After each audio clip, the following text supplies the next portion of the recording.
akɔhwɛ baabi ansase na ɛdeda na wakɔ akɔpɛ wo dia oh wama na yɛfo ubetimi afrɛ wɔn na ne ɔmo akɔ ɛyɛ free na nso atimi akɔhwɛ ansase no bi ɛna afei nso ɛno pa ho a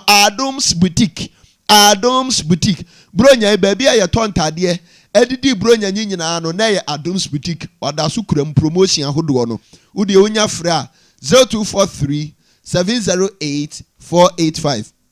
adwuma ko ni mienu nyina na ya na ye nipa baako fo de anti ahoma baako pɛ ɛna odidi dwuma ɛmo bia na adaw frɛ ahoma turufo yi 0243 708 485 0243 708 485 enyuma ko mo aso ya sinema ye de kase ne ebrew ni enya omo nko a Sarabov Hotel omo nso ɛkyerɛ sɛ ye wakoye wedding no mpa baako pɛ wada so saa me pa chow brabe djidwo ho brania massage o brabe tutonsuo papam swimming pool kama pa ɛwɔ hɔ obetimi afrɛ empanimfo awa homa turufo esu no abuki wo ba bia wo bɛda 0242 222292 0242 222292 enyima ko ya dawroma no mo aso yemu ayede enwumre no nsia akankase no eba besom wo ewo Yorke FM ni Hytvgh so okenkanfo enwumre eyemme His Excellency Nana Kwame Owusu Nana Tino the Akyem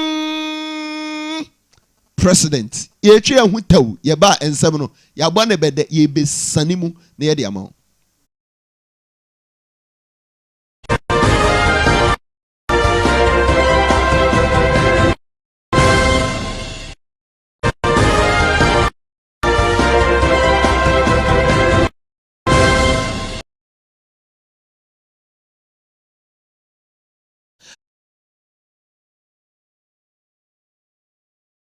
aye Yorke FM ena afi nso Hytvgh omna de nam abefo ntentan kase ni ma nso hu ya ba bia ye dam hule ye nim ni hu fefefe kama so ara ate omna de namu afi yenhye ensem no ase ya sha a deputy first speaker of parliament onimonyamfo Joe Osei Owusu ebomna ye bonemna ne se Joe Wise ena okase no o chese eyade a ohwe petetakramu adwene niam bi ho asisi wo mrahye bedwa fie su keka niam bom tete bi firi mu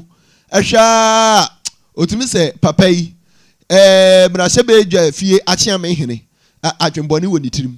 enya de obaboa ema Ghana ban na nisuade hu ene ne moden bo na namontuo a ode hyehyɛ niam ma Ghana empuntuo akoso kama afa ye mfiri atontodie mu di akosi mapɔ matena bie no papa na enya de opene so enya de opene so kwa o kire se Urban Kingsford Sumana gbagban se ye besi gina ye bia ebebua so na o se me hododo me tie me ya me kon ya me ya na wasori o so obi matinam nti obi betinam saade a ene na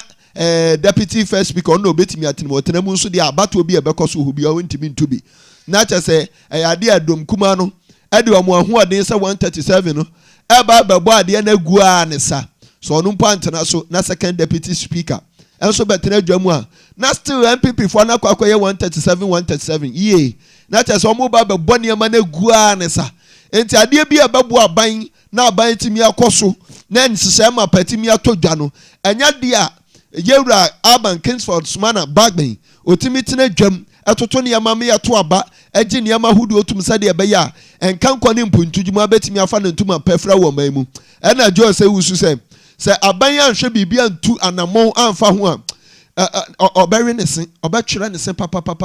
nneɛma bie ne hɔ a ɔso ɔbɛyɛ ɔman mu a obɛtumi ayɛ. With the challenge of taking advantage of the one majority we have, knowing that we may never be able. Are examples. Thus, here at this retreat, we must resolve to honestly and thoroughly assess the concrete argument for and against the e-levy, and then adopt and present to the nation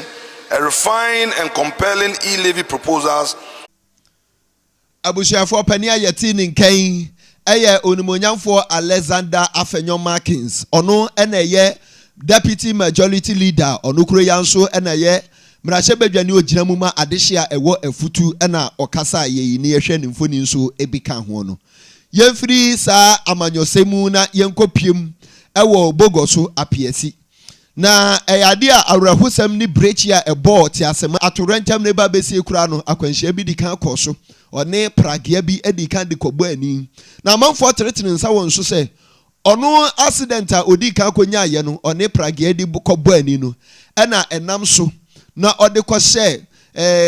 car anase ehyen a na ayese topaye a ebe bombe ye betu se to asai adehye akuma adehye asai eniama huduo pii na no ono na de ko hye ase na esenye ono pa de a enka nyade asa eniama nyina betimi akoso enna motorbike rather say oh Ghana for mukasa do to de bia mukasa na me eniama hu se me da ye na ono krampo no obrekwa na otwi ni moto a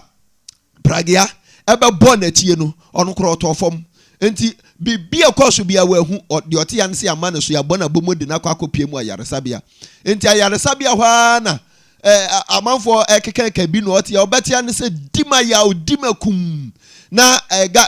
explosion ya ba enti anasefo kra na won ho na omo hwe no kra omoyam si omo mu dwane gya no nanso asase wo so yi nanso ono de amenho aman yaresabia ho nti na bi anka no na sa amanfo teretene nsa won so se ono na enam ne so ema sa kwanhia te se atorencham bretie te se aboman de aba Ghanafo osremo mumfenche no na ono de bibi sei onim ho hwe standing boa transport so me bo break no ana kana wo mechi no ono de bo me moto no ana me free moto no so me na ready ni na free moto no so na slide from